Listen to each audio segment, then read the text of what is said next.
Hey everyone, Harris O'Malley from NerdLove.com. This week, I want to talk about the single biggest issue that men have that kills attraction stone dead. And before anyone starts, no, it isn't your looks. It's neediness. Neediness and needy behavior is the anti-sex equation.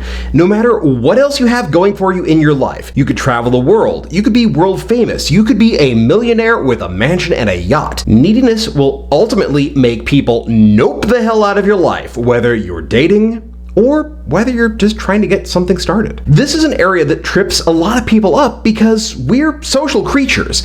We have the desire for social connection and relationships built into us, and things like loneliness actually hurts us on a physical level. But there's a difference between wanting to connect with someone and becoming dependent on them, or being in a place emotionally where you overly rely on others. Neediness isn't just unattractive, it's an active impediment to finding the relationship that you want. Think of it like a car. Pretty much every car is going to have its quirks and idiosyncrasies, some more annoying than others. Maybe the radio doesn't get certain stations, maybe the heat doesn't go above 68 degrees, or it makes a weird noise when it reaches third gear and it's trying to go uphill. But as long as it's getting you where you need to go safely, you're cool with it. It's just part of what makes that car unique. But when those quirks start making the drive increasingly unpleasant or interfere with the actual operation of the car, we don't just say, well, that's just how the car is. We get rid of it. That's the way it is with neediness. We all have our quirks or our unusual interests or areas where we're self-conscious or a little insecure, and for the most part, those are really minor. They're just some of the things that make you uniquely you. Neediness isn't one of them. Neediness pushes people away because not only is it unpleasant and unattractive, after all, nobody wants a partner who's going to cling to him like a lovesick barnacle, but it's almost always an indicator that there are other important deal breakers lingering under the surface. Needy behavior is usually a sign of low self-esteem, low emotional intelligence, or both. When somebody has a notable deficiency in those areas, then that's a sign that they're not ready for a relationship. Guys with low self-esteem, for example, are often looking to relationships to complete them or make them better somehow. It's part of why the Manic Pixie Dream Girl character is appearing in movies like 500 Days of Summer or Garden State are so appealing. These men are looking to fill a hole in their lives, and they're basing their worth on external forms of validation, looking to others for approval. Sometimes this means pursuing things they think other people will value, which gives them value by the magic property of transference. Other times they seek that validation directly from their partner, forever asking for reassurance, asking over and over again to be reminded that they're not actually worthless. A guy with low emotional intelligence, on the other hand, often doesn't recognize the need for things like boundaries or space and independence in a relationship. They are incapable of balancing their emotional needs alongside their partners, and they can be incredibly needy and clingy because they don't see any reason why they shouldn't ever not be in contact with their partner. They think they're showing their passion or their devotion to the person they love, never realizing that they're being smothering and confining. And of course, there are people who use neediness as cover for toxic and abusive behavior. Needy guys and abusers alike will push for commitment very quickly, trying to lock someone down before that person can think better of it. And a lot of abusers will use their anxiety or low self-esteem as a way to make demands on someone, requiring that their partners constantly monitor and maintain the abuser's emotional state, or else. Excessively needy people are bad at managing their own emotions, and the problem is they tend to offload them onto somebody else. Dating someone with neediness issues is exhausting because you're expected to handle their emotional state as well as your own, and most of us are struggling just to take care of our own.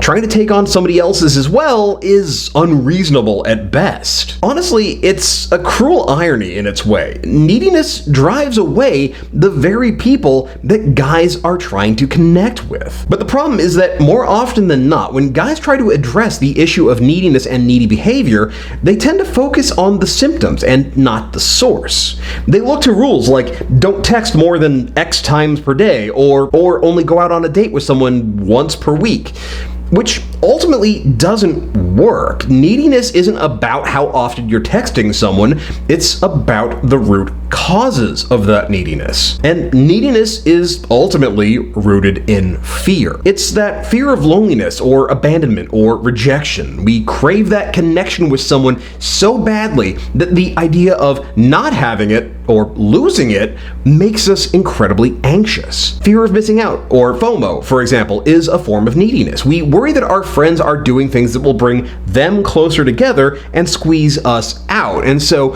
it makes us do things like constantly check on Twitter and Facebook to reassure ourselves that our friends are not having fun without us, and to confirm that maybe they are. And neither answer is actually going to make us feel better, because all it's going to do is just increase our anxiety, and that anxiety makes us feel powerless. So we try to take control of the situation and get that power back. We are attracted to someone and they're attracted to us, and we're worried that we've done something to ruin that attraction. So we try to reassure ourselves that everything's okay by trying to get their attention. After all, if they're texting us back or messaging us or liking our Facebook post, then surely everything's cool, right? But since anxiety isn't rational, everything becomes evidence that they're just not into us anymore, which makes us try even harder to get their attention to reassure ourselves, and ultimately ends up with pushing them away. For many guys, their ultimate fear is that they're right about themselves and that they don't have anything to offer that women would find of value. They have no faith in their relationship or in their own worth, so they believe that it's just a matter of time until their girlfriend meets someone better, and so the guy gets clingy. If he's always around, then she won't have the chance to meet someone who she might like better than him. If he's always reminding her that he exists, then she won't have an opportunity to act like she's single and flirt with guys who might be more appealing. He's afraid of losing her, and he feels powerless to stop it from happening on his own merits. But if he controls her, then he has the power to keep her from leaving. This is why the answer to eliminating neediness isn't to follow arbitrary rules. It's to confront the sources of that fear. And the first step to confronting and ending that fear is to not overinvest in someone, especially early on. Part of why we get anxious about whether one person is into us is because we treat them like our last and only chance to have sex. Once you think that they are the only thing that stands between you and dying alone, then you've imbued them with an impossible level of importance, especially for a relative stranger. Yeah, you may feel like you only find someone who's into you once in a blue moon, but hey, feels ain't reals. There are other women out there, women who will dig you if you will give them and yourself a chance. But if you're treating them as the one, then all you're doing is pushing them away with both hands. The next step is to start building your sense of internal validation. This is one that trips a lot of guys up, because as with developing your self-confidence, guys equate validation with accomplishment. Why should I feel validated when I don't have anything cool going on in my life? Internal validation isn't about what other people think is cool or worthwhile. That's external validation. Internal validation is about understanding that your own value isn't dependent on what other people think. It's about finding the things within yourself that you can be proud of, your own growth and improvement, your striving to be better today than you were yesterday.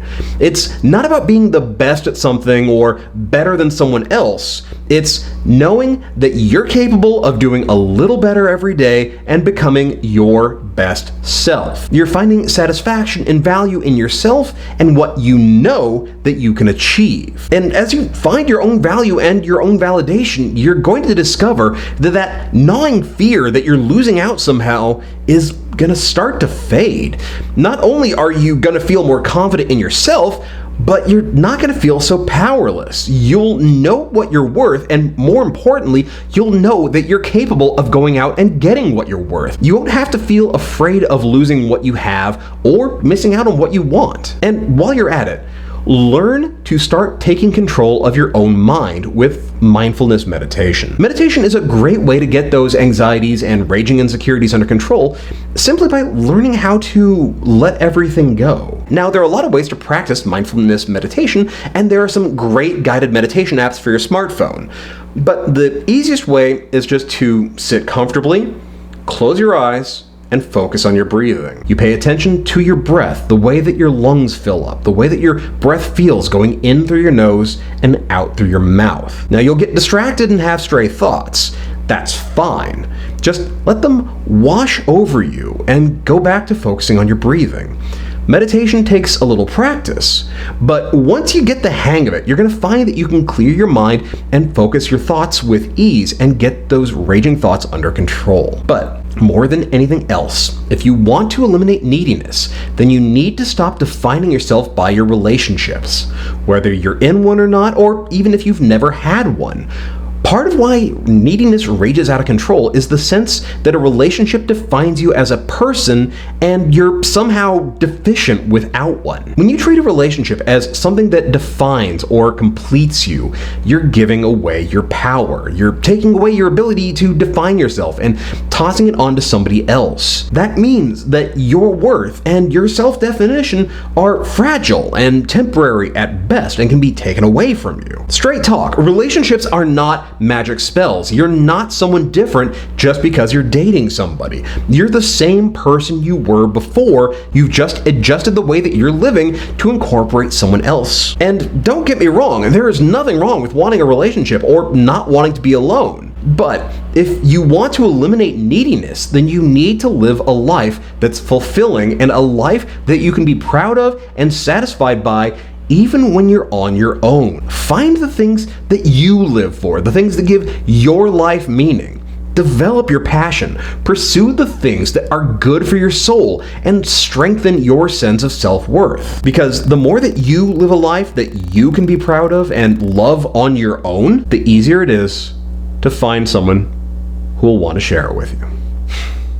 Hey, thanks for checking out my latest video. So you've heard from me and now I want to hear from you. What are some of the ways that you found your own internal validation and confidence? How have you learned to overcome those fears?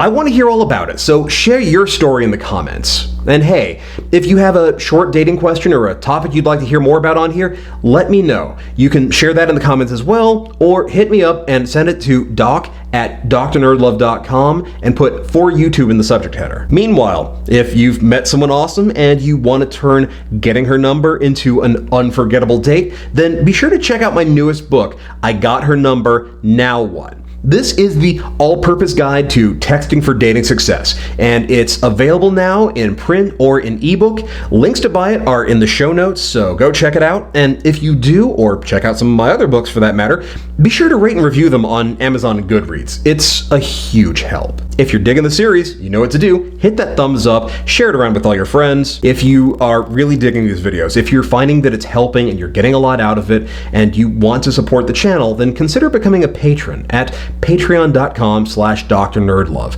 Even $1 is a huge help. And like I'm always saying, I can't do this without the support of my patrons. So whether you have just joined me or whether you've been a patron from the beginning, I can't thank you guys enough. It means a lot to me to have your support. Meanwhile, you can follow me on Twitter at @DrNerdLove. You can join the Facebook page at facebook.com/DrNerdLove. And as always, hit that logo to subscribe, check out my other videos, and I will be back with you next time with more about love, sex, and dating.